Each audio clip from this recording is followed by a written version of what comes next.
batasannya seperti apa sih kebebasan berekspresi itu? Termasuk ya kita berekspresi apapun, jangan sampai kebebasan itu kemudian mencederai, menodai dari bendera yang dijadikan lambang negara kita. Itu sudah ada ketentuannya. Dan apakah ini nanti ditakutkan semakin justru membuat masyarakat menilai bahwa negara ini sudah anti kritik begitu? Mengkritik oke. Menyampaikan kekecewaan boleh, tetapi ada aturan atau rule of the game dalam menyampaikan kritik itu. Tribuners, dimanapun Anda berada, senang sekali kembali menyapa Anda dalam program Podcast Tribun Solo. Di episode kali ini, kita akan membahas tema yang belakangan ini viral, yaitu tentang pengibaran bendera One Piece menjelang HUT ke-80 Republik Indonesia.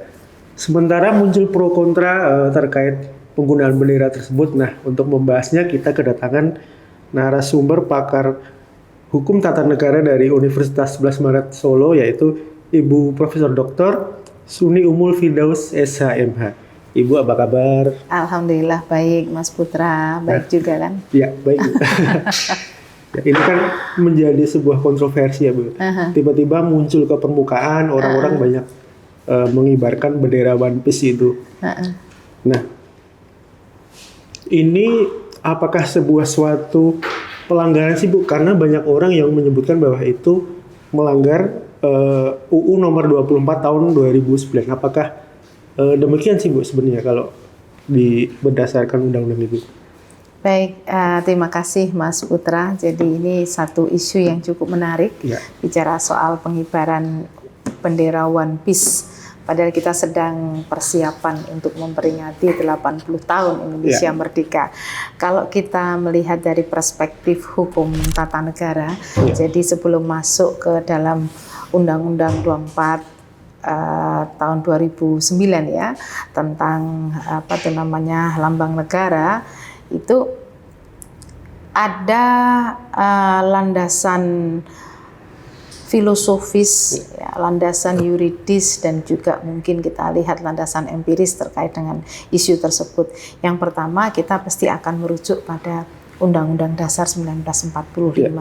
Jadi negara kita itu didirikan di alinea keempat pembukaan Undang-Undang Dasar 45, bahwa tujuan negara ini yang pertama tentu saja mencerdaskan kehidupan bangsa, ikut serta melaksanakan ketertiban dunia, dan juga yang terpenting itu adalah kesejahteraan umum.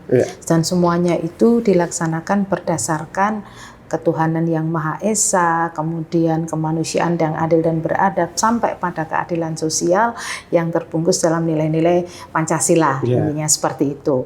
Nah, kalau kita kaitkan dengan isu ini, itu di pasal 24 itu diuraikan bahwa mencoret, merusak, menginjak, membakar, atau melakukan perbuatan lain dengan maksud untuk menodai, menghina, dan merendahkan kehormatan bendera negara ini tidak diperbolehkan atau termasuk dalam sebuah pelanggaran pidana.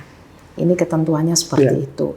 Nah, maka apabila ada satu tindakan yang patut diduga, ini tadi mencoret, merusak, menginjak, membakar, atau perbuatan lain. Nah, ini kan kata-kata perbuatan lain ini yang maksudnya adalah menodai, menghina, merendahkan kehormatan bendera negara kita, itu harus dibuktikan bahwa benar-benar mungkin kalau konteksnya adalah bendera One Piece ini benar-benar dimaksudkan untuk menghina atau merendahkan merah putih.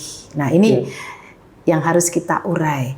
Apakah betul pengibaran bendera itu dalam kerangka untuk menghina merah putih, menodai, atau merendahkan dari kehormatan bendera kita?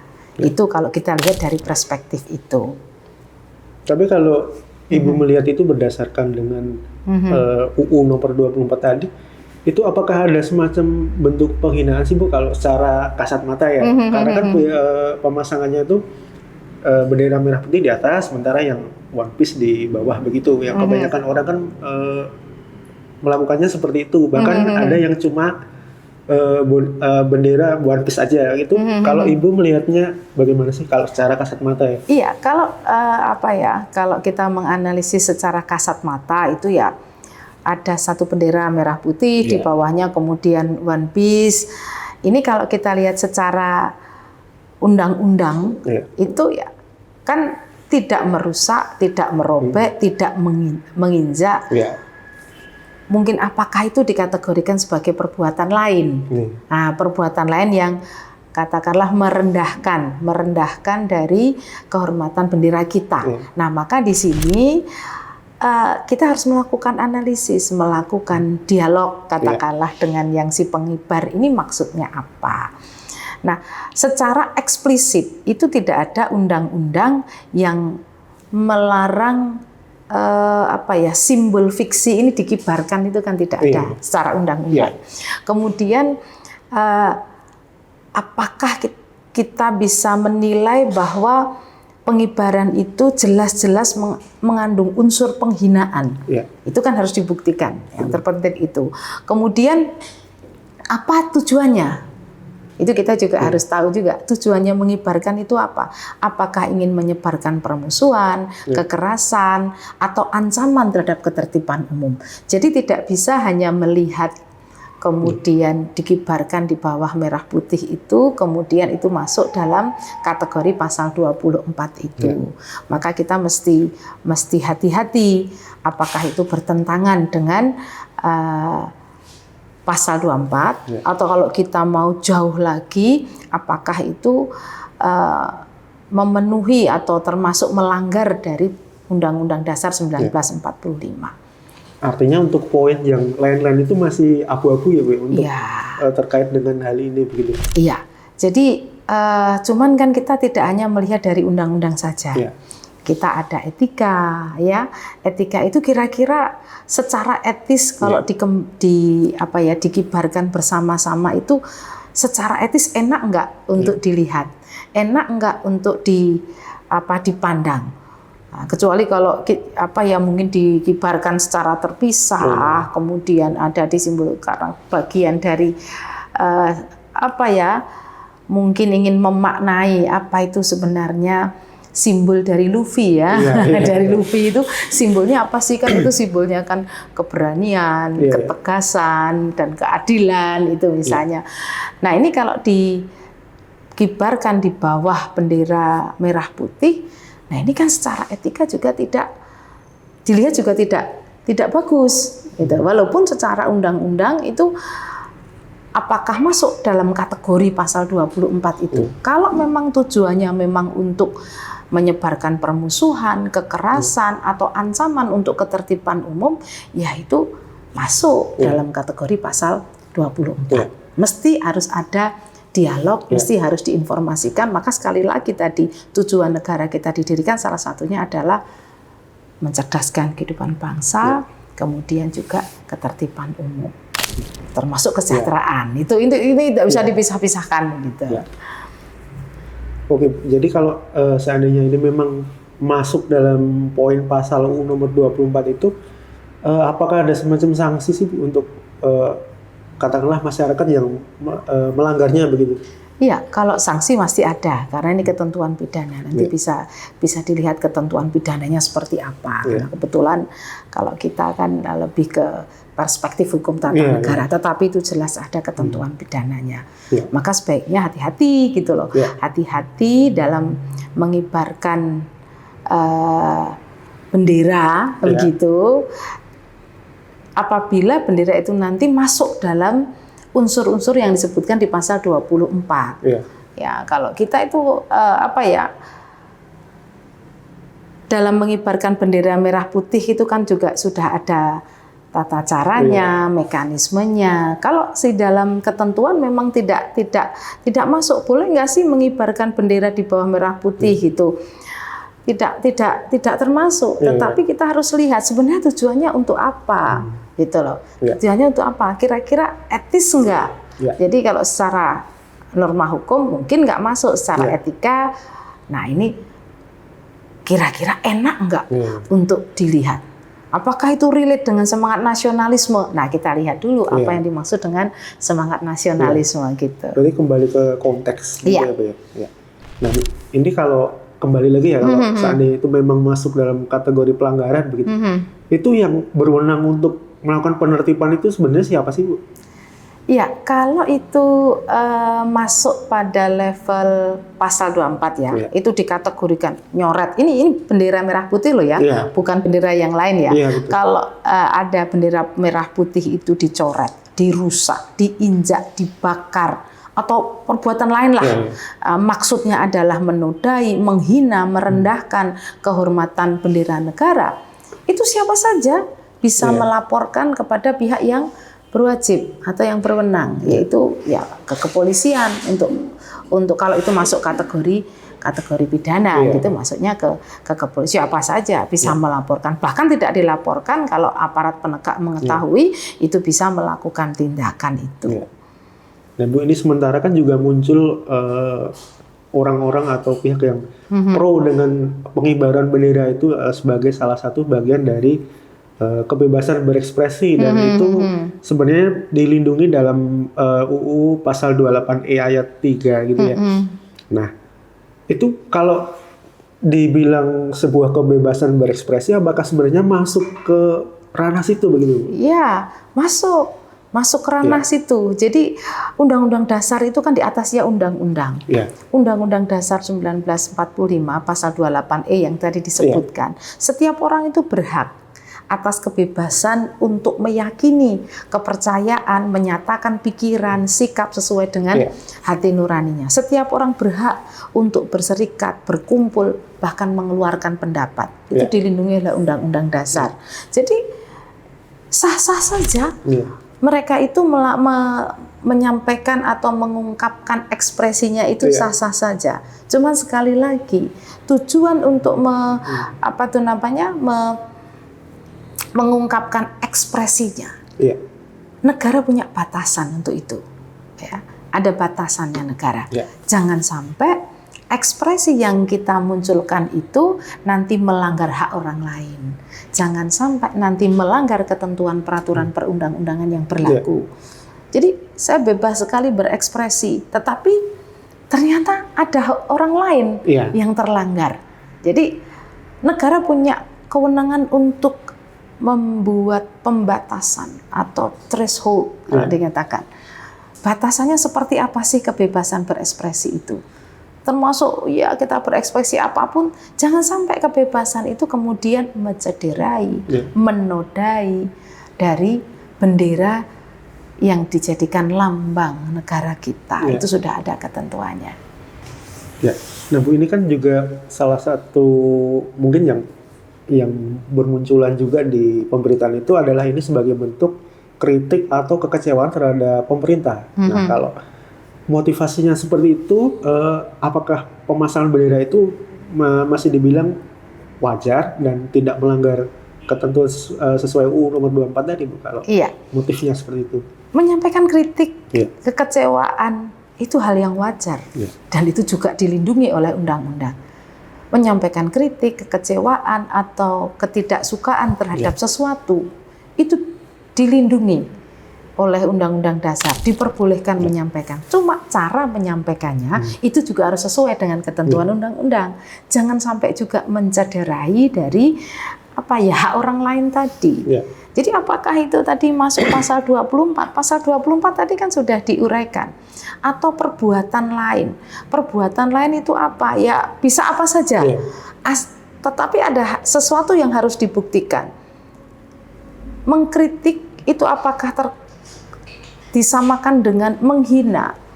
Apakah disamakan dengan merendahkan? Nah, ini yang harus kita uraikan. Jadi mengkritik menyampaikan kekecewaan boleh, tetapi ada aturan atau rule of the game dalam menyampaikan kritik itu. Kritik anarkis tidak boleh, kan gitu. Kritik sambil menghina juga tidak boleh. Kritik sambil merendahkan juga tidak boleh. Nah, mesti kita urai, apakah mengibarkan bendera itu tujuannya untuk apa? Menghina, merendahkan bendera merah putih kita. Kalau itu iya, tujuannya untuk menghina, untuk merendahkan bendera merah putih, nah berarti kan masuk di pasal 24. Ini kan seperti itu. Tapi apakah betul itu untuk menghina, untuk merendahkan? Nah ini mesti diuraikan. Nah sementara kan pemerintah juga belum sampai sejauh ini belum menyampaikan sikapnya yang seperti apa untuk pengibaran bendera One Piece ini. Sementara dari pihak DPR sudah memberikan respon dan mengecam tindakan tersebut. Itu bijaknya seperti apa sih pemerintah? Saya kira juga, mohon maaf ya, setiap orang juga boleh mengeluarkan pendapat ya, setuju boleh, tidak setuju boleh, kan gitu ya. Jadi yang setuju juga boleh, yang tidak setuju juga boleh. Tetapi sekali lagi bahwa apa perbuatan kita itu diatur dalam ketentuan peraturan perundang-undangan. Jadi kalau kemudian ada yang setuju tetapi juga disampaikan sesuai dengan aturan perundang-undangan, ya silakan saja. Yang tidak setuju pun juga boleh. Jadi kita selain berpatokan pada etika dalam menyampaikan pendapat, dalam menyampaikan kekecewaan, kita juga mempunyai aturan hukum. Dan negara juga punya kewenangan. Kewenangan untuk apa? Untuk mengatur, untuk membatasi. Nah mungkin pertanyaan selanjutnya, mungkin boleh nggak nih negara melarang gitu kan gitu dah. Melarang. Ya negara kan diberikan kewenangan untuk mengelola. Negara mau membuat aturan seperti apa saja kan diperbolehkan. Ya cuman kita harus melihat dalam membuat peraturan, baik itu undang-undang, peraturan pemerintah, perda, itu ada sebuah naskah akademik sebelum itu dikeluarkan.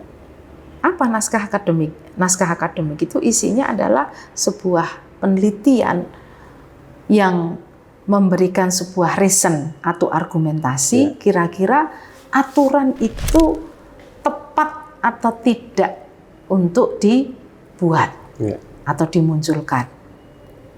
Jadi itu ada di situ nanti dimuat landasan filosofisnya, landasan empirisnya, landasan yuridisnya.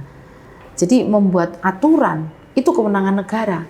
Karena negara diberikan otoritas untuk mengatur. Tetapi dalam membuat aturan itu pasti akan ada penelitian terlebih dahulu. Kira-kira dampak dari aturan itu seperti apa? Apakah itu akan menjadi lebih baik ataukah lebih buruk? Ibaratnya kalau kita melihat manfaat sama madorotnya gedean mana sih? Gitu. Manfaat bagi masyarakat. Karena negara hadir untuk memberikan pelayanan kepada masyarakat untuk mewujudkan tujuan negara kita. Nah Bu, ini kan juga kemarin sudah muncul informasi bahwa beberapa warga sudah didatangi oleh aparat. Nah, apakah itu sebuah tindakan yang bijak ketika aturan yang pastinya belum disampaikan bagaimana, dan apakah ini nanti ditakutkan semakin justru membuat masyarakat menilai bahwa negara ini sudah anti kritik begitu? Jadi sebenarnya kalau menurut saya mungkin lebih, saya nggak tahu ya kondisi existingnya itu didatangi atau ditanya atau diajak dialog. Nah ini kan penting kan. Jadi artinya narasi untuk didatangi itu kan harus dijelaskan lebih rigid. Didatangi apa? Mungkin ditanya, kok kenapa kok dikibarkan? Alasannya apa? Oh alasannya saya ingin menyampaikan kritik.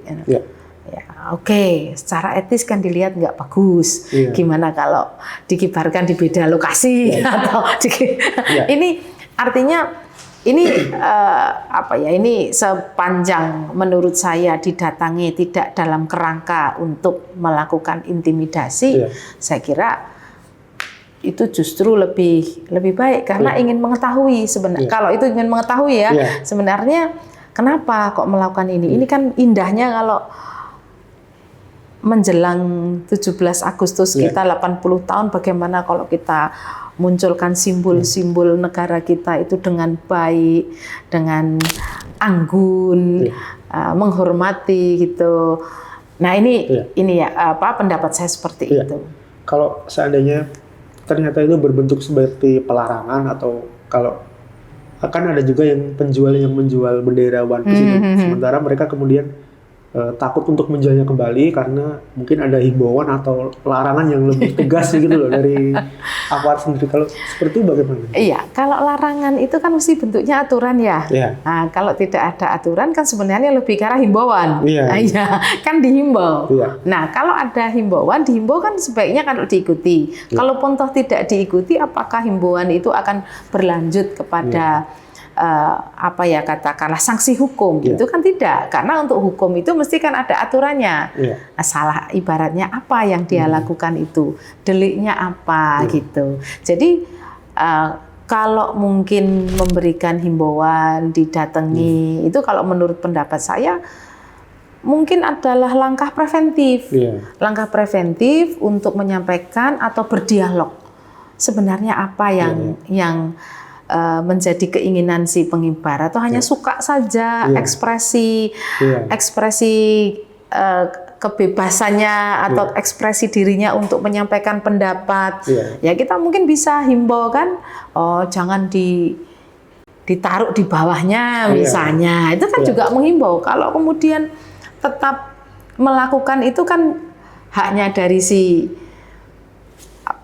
masyarakat yang melakukan itu. Cuma nanti kalau sudah ada aturan, maka yang ditegakkan itu adalah aturan. Jadi tidak semua-muanya itu perlu ada rule of the game dulu untuk menyelesaikan sebuah masalah. Kalau bisa dikategorikan ini dilihat tidak estetis ini.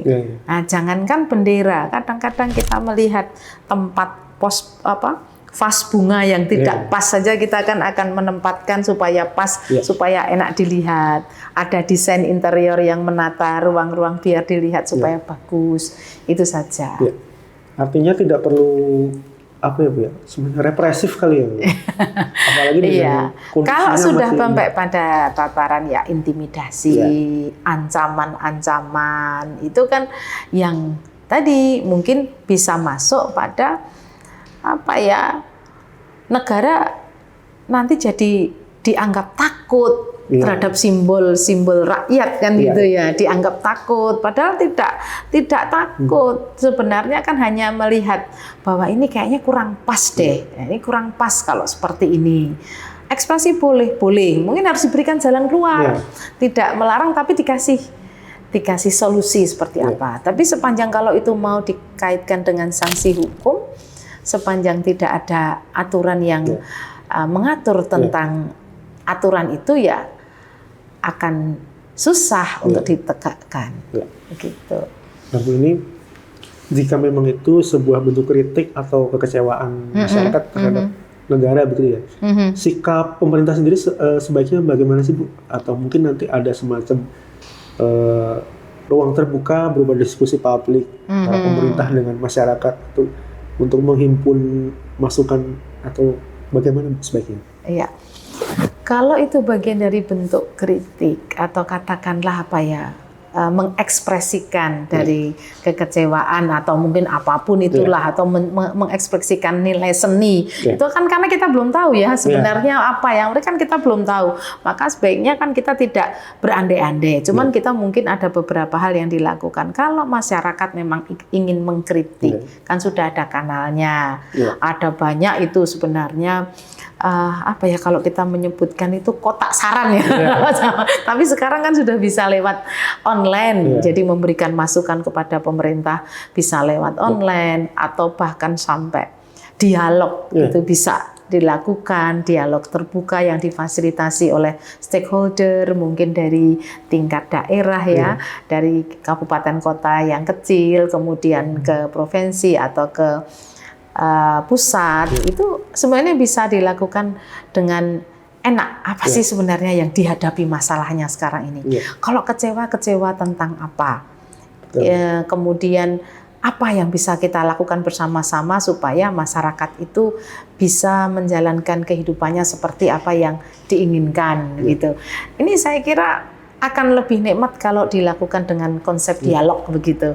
Kalau memang itu kritik atau ekspresi narasi kekecewaan. Tapi kalau itu bagian dari ekspresi seni atau kecintaan pada anime ya, atau bagian dari orang kan kadang-kadang punya fans begitu dan tidak ada muatan-muatan yang lain, itu kan kita harus berikan ruang untuk itu.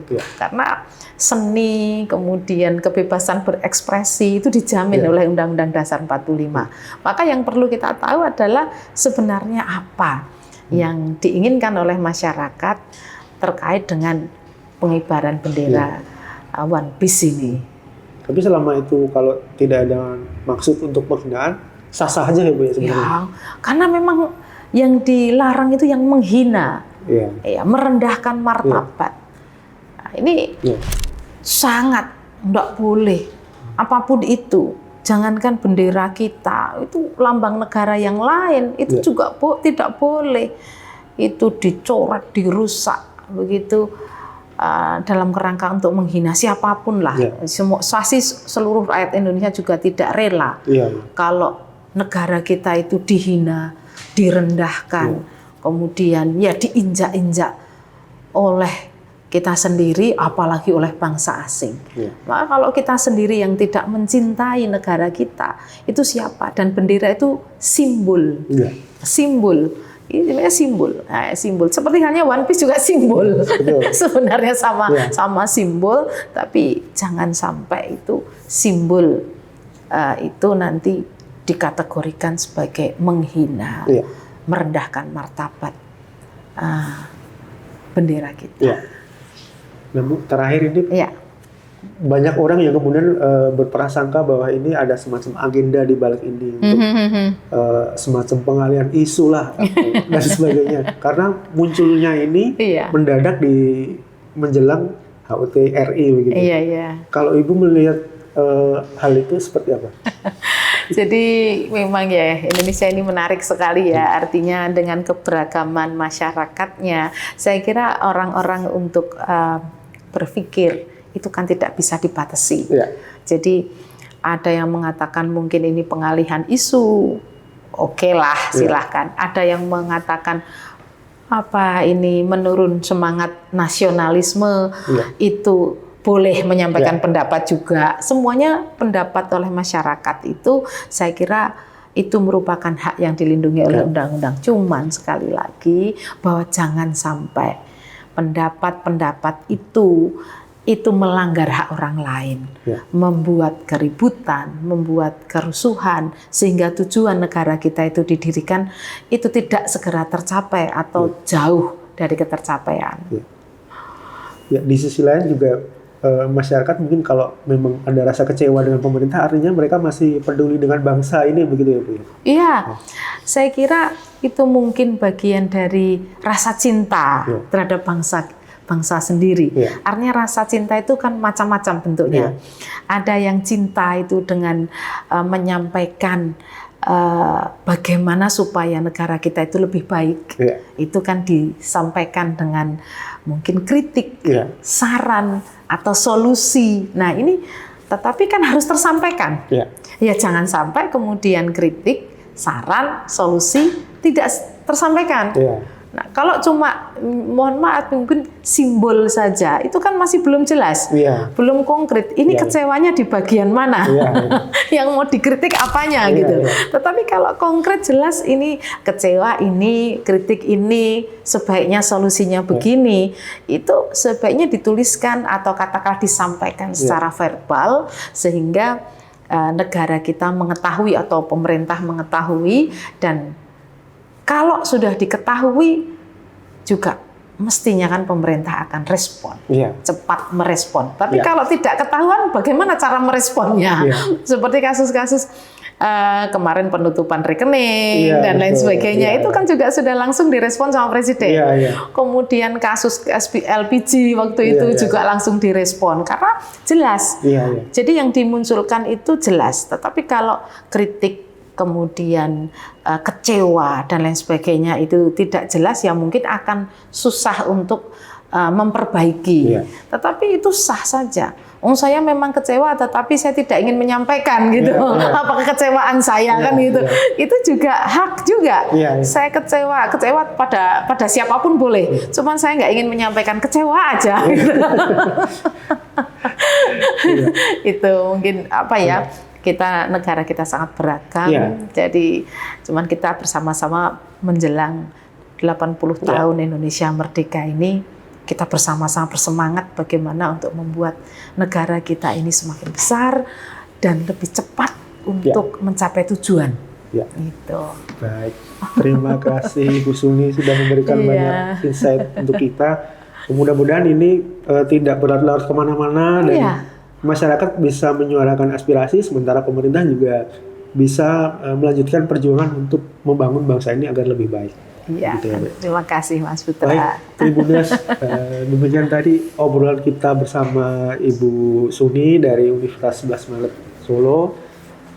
Terima kasih sudah menyimak podcast kali ini. Sampai jumpa di episode berikutnya. Salam.